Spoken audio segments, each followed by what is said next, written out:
never believed in ghosts. Not really. Sure, I loved horror movies, and I could appreciate a well-told ghost story. But deep down, I always thought they were just that, stories. That was before I moved into the old house on Blackwood Lane. The house was too cheap. Suspiciously cheap. A 4-bedroom Victorian home, abandoned for years, and yet it cost less than a 1-bedroom apartment downtown. But I was a broke college grad, and I needed a place to stay. I moved in the next day. The house smelled of dust and old wood. The furniture was still there, covered in white sheets. I ran my fingers over the wooden staircase, feeling a shiver despite the warmth of the afternoon sun. The silence in the house was thick, pressing against my skin like damp cloth. The first night was uneventful. I unpacked, made myself dinner, and went to bed. The wind howled outside, and the house groaned like an old ship, but nothing else happened. Then, on the 4th night, I noticed it. A door at the end of the hallway. I was sure it hadn't been there before. It was simple, unremarkable, plain wood, no handle, no keyhole. Just there. My stomach twisted in a way I couldn't explain. I tried to ignore it. That night, I had a dream. I was standing in front of the door. My body wasn't my own. It felt lighter, weaker, like I was someone else. From the other side of the door, I heard whispers. Soft, desperate. They weren't speaking words, just sounds like gasps or sobs. Then I heard a knock. I woke up gasping, my heart pounding. My bedroom was silent, but something felt off. The air was thick, heavy, like the house was holding its breath. Then I heard it. A single, slow knock from the other side of that door. I sat up, my skin crawling. It was probably the pipes, I told myself, or maybe I was still half asleep. I pulled the blanket over my head and forced myself to sleep. Night 5. I woke up at 3:13 a.m. The knock came again, 3 slow, deliberate taps. I swallowed hard, willing myself to stay in bed, but my legs had other plans. Before I could stop myself, I was standing in the hallway, facing the door. A terrible, suffocating cold radiated from it. My breath came out in visible puffs. Another knock. I pressed my ear against the wood. Silence. Then a whisper. Help me. The voice was familiar. My own. I stumbled back, my stomach twisting into knots. This was just a dream. It had to be. But when I turned to go back to bed, my feet wouldn't move. The door creaked open. Beyond it, there was no room, no floor, no ceiling, just darkness, endless, suffocating darkness. And in that darkness stood a woman. She was thin, her skin stretched tight over her bones. Her long black hair hung over her face, tangled and dripping. Her arms were covered in bruises and scratches, and her lips were stitched shut.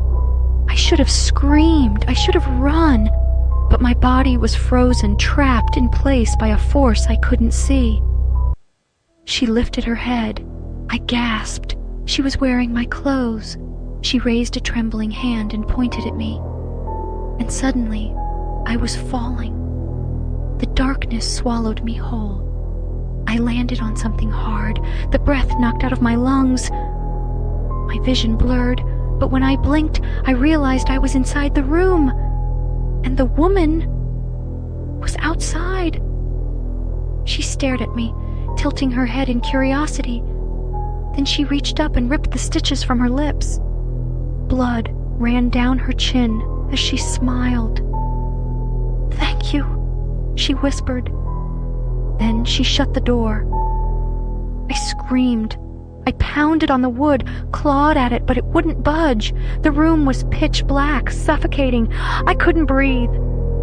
My fingers scraped against the walls, but there was nothing. No way out. And then I woke up.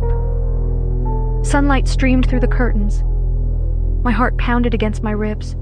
A nightmare, just a nightmare. I sat up, rubbing my eyes, trying to shake off the lingering fear. Then I froze. The door at the end of the hallway. It was gone. And in the mirror across the room, I saw her. She looked just like me, but she was smiling. In the heart of a forgotten countryside stood an abandoned asylum cloaked in decay and shadow.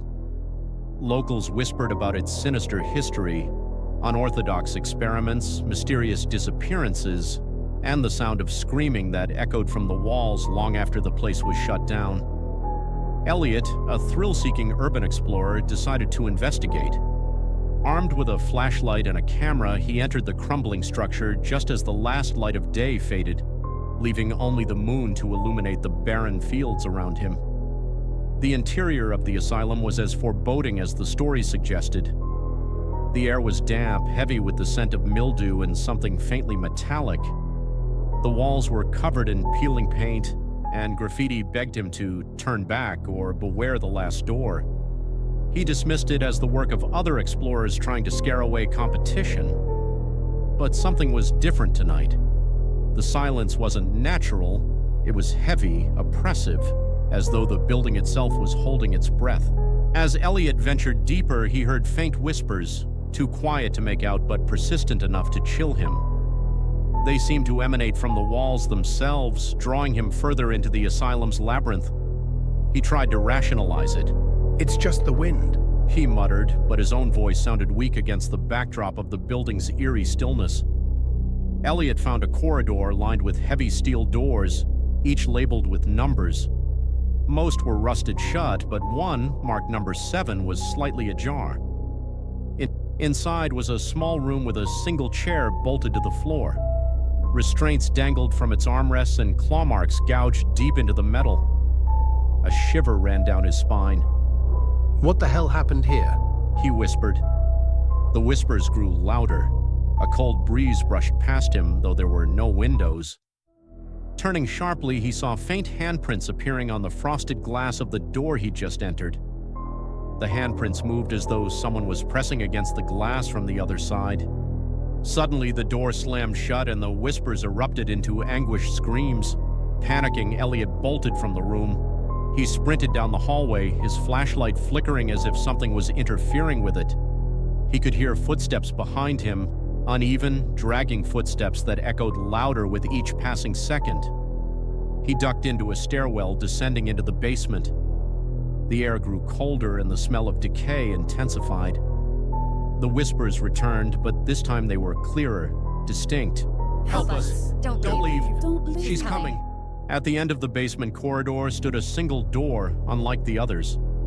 It was black and smooth, with no handle, only a keyhole. Above it, scrawled in blood, were the words, "The last door." Elliot hesitated. The whispers were deafening now, pleading with him to turn back. But curiosity, or perhaps arrogance, drove him forward. He found a rusty key on the ground nearby, as though it had been placed there just for him. He slid the key into the lock and the door creaked open. What lay beyond defied explanation. The room was impossibly large, stretching farther than the building's foundation should allow. It was filled with tall black obelisks, each pulsating with a sickly green light. Floating within the light were silhouettes of people, frozen in agony, their faces contorted in silent screams. Elliot stepped closer, his heart pounding. He recognized some of the faces. They were the missing townsfolk the locals had spoken of. Suddenly, the air grew heavy and the green light began to flicker. A voice boomed from the darkness, low and guttural.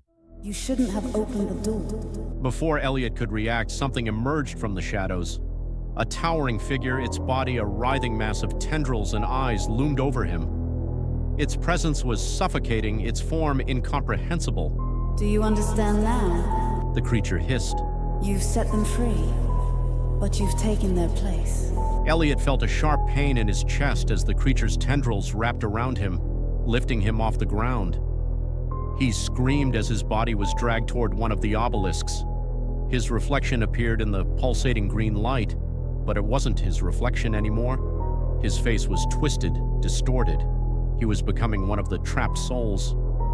As his vision faded, he saw a figure entering the room from the open door, a new explorer, flashlight in hand, staring in horror. The whispers began again, this time in Elliot's voice. Help us. Don't leave. She's coming. It started with a whisper, a soft, almost imperceptible sound that curled around my name like a breath of cold wind. Michael. At first I thought it was the wind slipping through the cracks in my apartment. But as the nights wore on, the whisper grew persistent. It never shouted, never screamed. Just a steady, hushed call. I lost sleep. My work suffered. Even in the middle of the day, I would hear it, just beneath the surface of other sounds, behind the hum of the refrigerator, beneath the rustle of leaves outside my window. One night, exhausted and desperate, I whispered back, "What do you want?" Silence. And then a soft reply. Come home. A chill ran through me. I didn't know what it meant. This was my home. But the voice carried a weight of familiarity, like something I had forgotten long ago. I researched my past, digging through old records and documents. That's when I found it, an address scrawled in my late mother's journal. It wasn't anywhere I remembered, but something deep inside me shivered when I read it. The house was in a town I had never heard of, buried in the countryside. I should have ignored it. Instead, I packed my car and drove there, as if something unseen was pulling me forward. When I arrived, the house was exactly as I had imagined. A two-story Victorian, weathered and abandoned. Ivy crawled up its sides, windows dark like empty eye sockets. The air was thick with decay and something else, something alive. I stepped inside. The wooden floor groaned beneath me. Dust coated every surface, but the whispering had stopped. Then a noise from upstairs, a creaking sound, slow, deliberate. My pulse pounded as I climbed the stairs. At the end of the hall stood a door, slightly ajar. It felt wrong, as if something waited for me on the other side. With a deep breath, I pushed it open. Inside was a child's bedroom, untouched by time. Toys lay scattered on the floor, a bed covered in faded blankets. And on the wall, in crude, childlike handwriting, my name was scrawled over and over. Michael, Michael, Michael. A mirror stood in the corner, and as I stepped closer, something inside it moved. My reflection was off. The eyes were too dark. The mouth curled in a way mine did not. Then it spoke. "Welcome back." The door slammed behind me. Panic clawed at my throat as I turned to escape, but the room had changed. The furniture was gone. The walls bare except for those terrible writings of my name. And in the mirror, my reflection stepped forward. Out of the glass, I couldn't move. My limbs were frozen as it touched my face, its fingers ice cold. I felt myself being pulled, yanked forward, into the mirror. Darkness swallowed me whole. And then I was looking out, from the other side. My reflection, no, not my reflection, the thing that had taken my place, smiled at me before turning and walking away. I screamed, pounded against the glass, but no sound came out. I was trapped, imprisoned in a place beyond reality. Then I heard it. A whisper drifting from the house beyond the mirror. Days passed, weeks maybe. There was no way to tell time in the mirror world. The house looked the same, but in a way it didn't. The air shimmered as if it were underwater, distorting reality in unnatural ways. I wasn't alone here. Shadows moved within the mirror. Twisted figures lurking just beyond the edges of my vision.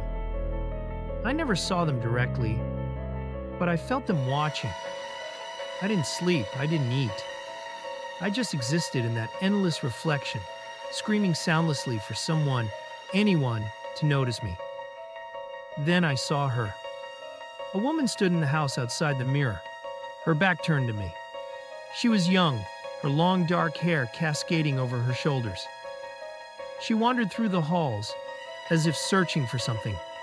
I pounded against the glass, desperate. "Help me, please." She turned suddenly, and my blood ran cold. Her face, it was familiar, too familiar. It was my mother, but that wasn't possible. She had died when I was a teenager. I stared in horror as she stepped closer to the mirror, peering in with a knowing expression. She pressed a hand against the glass. You shouldn't have come back. Tears blurred my vision. "Mom, how are you here?" Her face darkened. You were never supposed to leave. A terrible realization struck me. This wasn't just a haunted house. This was my house, my real home, the life I'd lived outside. My apartment, my job, my memories had been a lie, a fabrication, a trick played on me by whatever force ruled this place. The whispering hadn't called me to a new place. It had called me back to where I had always belonged. "Mom, help me get out," I pleaded. She shook her head. It's too late. She stepped back, her form beginning to fade. I screamed, begging her not to leave, but her voice was the last thing I heard before the darkness swallowed her whole. Michael, it's time to wake up. A cold hand gripped my shoulder from behind, and the mirror world went black. The house still stands, a skeletal relic in the deep woods of Maine. The Ashford family once lived there, a mother, a father, and their 2 children, Elizabeth and Henry. Their story is well documented in police records, in grainy newspaper clippings, and whispered in local bars. The town remembers, even though they wish they could forget. It was October of 1971 when the Ashfords moved into the old house. It had been abandoned for nearly half a century, sitting quietly with its secrets, waiting. John Ashford, a history professor, had purchased it for its antique charm, eager to restore the decaying mansion to its former glory. His wife Margaret had misgivings from the start. She would tell her sister over the phone that she felt something in the walls, something breathing beneath the floorboards. But they stayed. They tried to settle in. The first few weeks were quiet. Then Elizabeth began talking about the girl in the basement. She was 6 years old, prone to wild imagination, but her descriptions were unsettling. She has no eyes. She watches me from the corner, but she doesn't talk. At first, John and Margaret dismissed it as childhood fantasy, but Henry, only 2 years older, began waking up in the middle of the night, screaming about whispers in his room. He said they came from inside the closet, from the space between the walls. One evening, Margaret decided to investigate the basement, where Elizabeth claimed the eyeless girl lived. The air was thick, heavy with the scent of mold and something else, something rotten. She ran her fingers along the stone walls, flinching when she felt something damp. Bringing her hand to the dim light of the single hanging bulb, she saw the crimson smear on her fingertips. John dismissed it as rust, but Margaret knew better. Then the knocking began. It was faint at first, a gentle tapping that could be mistaken for the house settling. But as the nights passed, it grew more distinct, deliberate. Sometimes at the front door, sometimes at the windows on the second floor. But no one was ever there. One night, John set up an old reel-to-reel tape recorder in the living room. He let it run overnight, hoping to capture whatever animal or prankster was causing the disturbances. The next morning, he played it back. For the first few hours, there was nothing but the quiet hum of the house. Then at 3:13 a.m., a voice whispered through the speakers, Let us in. The voice was distant, warped, as if carried through water. It was neither male nor female, neither young nor old. It was just wrong. John destroyed the tape. Margaret wanted to leave. She begged him. But John, ever the rationalist, insisted there was a logical explanation until the night Elizabeth disappeared. It was a cold November evening when Margaret woke to find her daughter's bed empty. The window was wide open, curtains billowing. They searched the house, the woods, the roads. The entire town came together, combing the area for weeks. No footprints, no broken glass, just an open window and a child who was simply gone. Margaret fell apart. John withdrew. Henry refused to speak. A month later, the second disappearance. Margaret was the one who found the message scrawled into the wood of the kitchen table. The grooves were deep, carved with something sharp. Let us in! Henry was taken that night. John swore he heard the front door open on its own. He ran downstairs, but the house was empty. The wind howled through the open doorway. Henry's footprints led into the forest. They never let out. Margaret lost her mind. She was found in the basement weeks later, rocking back and forth, whispering to the darkness. They took her away, but she never spoke again, never explained what she had seen. John stayed in the house for another year, wasting away, drowning in his grief. Then one night he walked into the forest and was never seen again. The house still stands. The police reports remain open, unanswered. The locals say if you visit on a cold October night, you can still hear the knocking 3 times. Always 3. Alexander had long been searching for a secluded place to escape the hustle of the metropolis. When he stumbled upon an ad for an old mansion in the middle of nowhere, the decision came instantly. The house was in disrepair, but it had a unique atmosphere. The seller, an elderly man with a tense look, didn't try to hide his concern. Are you sure? This house, it has a bad reputation. But Alexander just smirked. He didn't believe in ghost stories. The house smelled of dust and dampness. At first, the strange noises at night seemed normal.